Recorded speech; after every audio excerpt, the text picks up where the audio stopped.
I lost everything. My job, my relationship, my health. I was angry, tired, done, but in the middle of all that chaos, one small moment changed the way I saw everything. What saved me wasn't money or luck.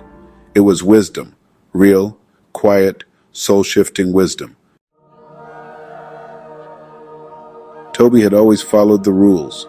Finished school, got a good job in tech support, paid rent on time, didn't complain much, but deep down he felt stuck. Every day felt like a repeat of the last. Then, in early March, his company let go of 20 staff. Toby was one of them. Just like that, no job, no warning, no backup plan. He told himself it was temporary, but within weeks things got worse. His girlfriend of 2 years ended things, said she couldn't do life on hold. And as if that wasn't enough, he collapsed at a friend's wedding. Doctors said his blood pressure was dangerously high. He was 29, but his body felt 59. That was the night he cried on the floor of his one-room apartment, surrounded by silence, thinking, is this it? Is this what life is now?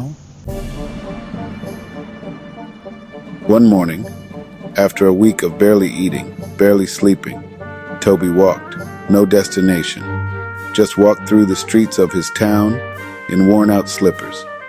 He ended up at a small roadside cafe. He sat there for a long time, staring at his empty cup. That's when an old man sat near him, quiet, calm. They didn't speak for a while. Then the old man said, "Sometimes the noise in your head is the real enemy. Make it quiet, and wisdom will speak." Toby didn't even respond. He just stared. The man pulled out a worn notebook and handed it to him. Write what you're learning, not what you're losing. And then he stood up and walked away. That night, Toby opened the notebook. He wasn't sure what to write, so he wrote one sentence, "I am not my problems." The next night, he wrote, "Today, I didn't give up." That's something. Soon, writing became a habit, not just about pain, but about patterns. He realized he always avoided asking for help. He always tied his worth to achievements. He wrote, "Losing my job gave me time. Losing my girlfriend gave me space. Losing my health gave me a wake-up call." He started reading too. Books on simplicity, purpose, resilience.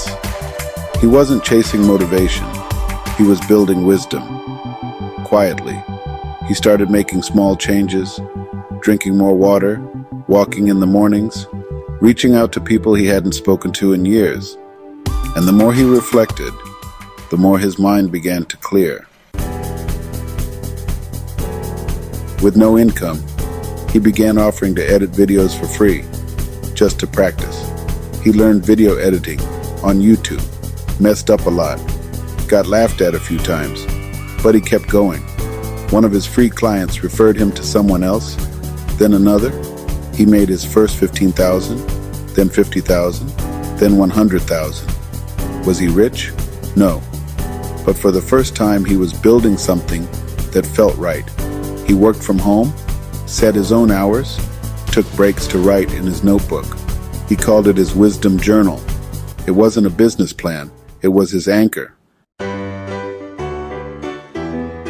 Now, 2 years later, Toby runs a small video editing agency. He trains young people online, shares his journey, still writes in his journal. He tells everyone, wisdom doesn't scream, it whispers. But if you slow down, listen, and reflect, it will guide you. He didn't need more hustle. He needed clarity. He didn't need a miracle. He needed meaning. And most of all, he didn't need the world to change. He just needed to change the way he saw it. If you're in your own storm right now, listen. Don't waste your pain. Write down your lessons. Ask, what is life trying to teach me right now? Because maybe like Toby, your breakthrough won't come from fighting harder. It'll come when you get still enough to hear the truth inside you. That's the power of wisdom. If this story spoke to you, comment below with one lesson life has taught you recently. Drop a brain emoji if you're ready to live wiser, not just louder. Subscribe to AnchorBearers for more real stories, real lessons, and real strength. Your journey isn't over, it's just beginning.